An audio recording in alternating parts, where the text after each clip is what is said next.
ஒரு நாள் ஒரு 10-15 பள்ளிக்கூடத்து பிள்ளைங்க தேடிட்டு வந்தாங்க. நாங்கெல்லாம் கூடி ஒரு முடிவு பண்ணிருக்கிறோம், அதை உங்ககிட்ட சொல்லணும் அப்படின்னாங்க. அதுவும் ஒரு வாண்டு பையன் அதை சொன்னான். என்ன முடிவு அது அப்படின்னு கேட்டோம் ரொம்ப ஆர்வமா. அதை இப்ப சொல்ல மாட்டோம், எங்களுக்கு பிடிக்கிற மாதிரி ஏதாவது ஒரு தகவல் சொன்னா அதை அதுக்கப்புறம் நாங்க அதை சொல்றோம் அப்படின்னா அந்த வாண்டு பையன். சரி, சின்ன பையன்கிட்ட இன்னைக்கு வசமா மாட்டிக்கிட்டோம் அப்படின்னு நினைச்சுக்கிட்டு அவங்களுக்கு தகுந்த மாதிரி ஒரு கதை சொல்ல ஆரம்பிச்சோம். அது என்ன கதைன்னா, ஒரு பெரிய காடு, அதுல பலவிதமான மிருகங்கள். அந்த காட்டுக்கு ஒரு சிங்கம் தான் ராஜா. எப்பவும் காட்டுக்கு அதுதானே ராஜா. ஒரு பெரிய யானைக்கு இது பொறுக்கல. என்ன இது, எப்ப பார்த்தாலும் இங்க சிங்கத்துக்கு ராஜா பதவி கிடைக்குது, நான்லாம் எவ்வளவு பலசாலியா இருக்கிறேன், அப்படி இருந்தும் எனக்கு அந்த பதவி கிடைக்கலையே அப்படின்னு தனக்குள்ள பொறுமிக்கிட்டே இருந்தது. இந்த சமயம் பார்த்து ஒரு குள்ள நெறி கூட்டம், ஐயா பெரியவங்களே, நீங்க இந்த காட்டுக்கு ராஜாவா இருக்க ஆசைப்படுறீங்க, அதுல ஒன்னும் தப்பு இல்ல. ஆனா அதுக்கு முன்னாடி நீங்க எங்க கூட்டத்துக்கு கொஞ்ச நாள் தலைவரா இருங்க, அதாவது ராஜாவா இருங்களேன், உங்களுக்கும் ஒரு ட்ரைனிங் கிடைச்சது மாதிரி இருக்கும் அப்படின்னு சொல்லி இருக்குது இந்த கூட்டம். இதை கேட்ட உடனே யானைக்கு ரொம்ப சந்தோஷம் தாங்கல. அதுதான் எப்பன்னு பதவிக்காக காத்துக்கிட்டு இருக்குது.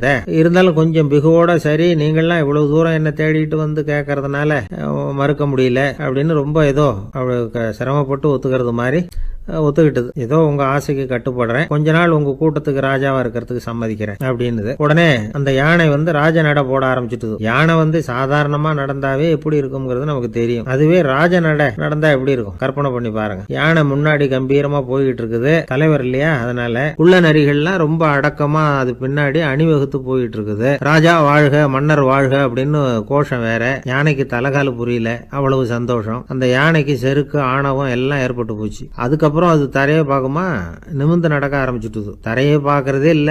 அப்படி போயிட்டு இருக்கிறப்போ ஒரு சதுப்பு நிலத்துல திடீர்னு காலை வச்சுட்டுது. அவ்வளவுதான், கால் உள்ள போட்டுது. இன்னொரு காலை எடுத்து வச்சது, அதுவும் உள்ள போட்டுது. அந்த 2 காலையும் எடுக்கிறதுக்காக அடுத்த 2 காலையும் அழுத்திச்சு, அதுவும் உள்ள போக ஆரம்பிச்சுட்டுது. இப்ப 4 காலம் வசமா சேத்துல அழுந்தி போச்சு, எடுக்க முடியல. உள்ள நரிகள்லாம் அதை சுத்தி சுத்தி வந்தது. சிலது சுத்தி நின்று டான்ஸ் ஆட ஆரம்பிச்சுட்டுது யானையை பார்த்துட்டு. இதை யானை பார்த்தது. என்ன இது தலைவர், நான் தவிச்சுக்கிட்டு இருக்கிறேன், தொண்டர்கள்லாம் சுத்தி நின்று வேடிக்கை பார்த்துக்கிட்டு இருக்கிறீங்க, டான்ஸ் ஆடுறீங்க அப்படின்னு கேட்டுதான். தொண்டர்களே, தலைவர் நான் தவிச்சுக்கிட்டு இருக்கிறது உங்களுக்கு தெரியலையா? இப்ப உடனே உங்க தலைவரை காப்பாற்ற வேண்டியது உங்க கடமை இல்லையா அப்படின்னு கத்துச்சான் அந்த யானை. உள்ள நரிகள்ல ஒண்ணு முன்னாடி நின்று அந்த யானையை பார்த்துதான், தலைவரே எங்களுக்கு ரொம்ப நாளா ஒரு ஆசை, அந்த ஆசையை நிறைவேற்றிக்கிறதுக்காகத்தான் உங்களை எங்க தலைவரா ஏத்துக்கிறோம்னு சொன்னோம் அப்படின்னு தான். என்ன ஆசைன்னு கேட்டிருக்கு யானை. யானை கறி சாப்பிட்டு பார்க்கணுங்கிறது எங்களுக்கு ரொம்ப நாளா ஆசை, அது இன்னைக்குதான் நிறைவேற போகுது அப்படின்னு தான் அந்த நரி. இதை கேட்ட உடனே அந்த யானை அப்படியே மூர்ச்சி ஆயிட்டு தான். நரிகள்லாம் அது மேல ஏறி குதற ஆரம்பிச்சுட்டுதான். பதவி மேல இருந்த பேராசை அந்த பலசாலியான யானையே மாட்டி விட்டுட்டு பாத்தீங்களா